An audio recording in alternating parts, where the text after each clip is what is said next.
Hello, ഇന്ന് ക്ലാസ്സില്ല, അതുകൊണ്ട് തന്നെ വീട്ടിൽ വെറുതെ ഇരിക്കുന്ന ഒരു ഡേ ഇൻ മൈ ലൈഫാണ്. എണീച്ച് വരുമ്പോഴുള്ള കാഴ്ചതാ. പിന്നെ ഫസ്റ്റ് തിങ് ഫസ്റ്റ്, റൂം ആദ്യം തന്നെ അങ്ങോട്ട് ക്ലീൻ ആക്കി. ഒന്ന് റെഡിയാക്കിയില്ലെങ്കിൽ എൻ്റെ റൂം ഞാൻ എന്ന് റെഡിയാക്കി ഇടും. ടേബിളൊന്നും എപ്പോഴും ക്ലീൻ ആവില്ല, എങ്കിലും അറ്റ്ലീസ്റ്റ് ബെഡെങ്കിലും റെഡിയാക്കി ഇടാൻ ഞാൻ. അങ്ങനെ അതൊക്കെ റെഡിയാക്കിയിട്ട് അടിച്ചു വരും കൂടി ചെയ്ത് കഴിഞ്ഞാൽ എൻ്റെ റൂമിൻ്റെ പരിപാടി കഴിഞ്ഞു. പിന്നെ നേരെ പോയി പല്ല് തേച്ച് ഫ്രഷ് ആയി സോഫയിൽ വന്നിരുന്നപ്പോൾ ഉമ്മ പൂരിയും കൊണ്ട് വരുന്നു. ചൂട് പൂരി കഴിച്ചോണ്ടിരുന്നപ്പോൾ ഇവ സമ്മതിക്കണേ ഇല്ല തിന്നാൻ വേണ്ടി. അവനത് കിട്ടിയേ പറ്റൂ. അങ്ങനെ കുറെ കളിപ്പിച്ച് അവനിക്കും കൊടുത്തു, ഞാനും അങ്ങനെ കഴിച്ചു. എനിക്ക് തോന്നുന്നത് ഞാനും എൻ്റെ പൂച്ച ഇങ്ങോട്ട് കടിക്കാത്ത എന്തും തിന്നു. ഞാൻ തിന്നണൊക്കെ അവനിക്ക് വേണമെന്നേ. അങ്ങനെ സോഫയിലിരുന്ന് വെള്ളം കുടിച്ചുകൊണ്ടിരുന്നപ്പോഴാണ് ഒരു കാര്യം ഓർക്കുന്നത്. ഇന്ന് ലീവാണെങ്കിലും നമുക്ക് ഓൺലൈൻ ക്ലാസ് ഉണ്ട്.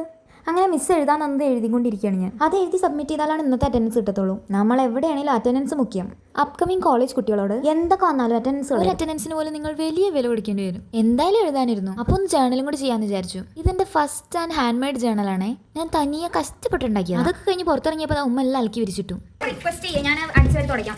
അവിടെ ഇങ്ങനെ പറയാം, എന്റെ പൊന്നല്ലേ ഒന്ന് അങ്ങനെ എന്റെ പൊന്നല്ലേ ഒന്ന് പോയി കഴിവ്. ഇത് അവിടേക്ക് ഒന്ന് കഴുകി പഠിപ്പിച്ചു. നല്ല പറ്റില്ല, ഇറങ്ങിയൊക്കെ തോളിച്ചേരി എനിക്ക് എന്ത് തരും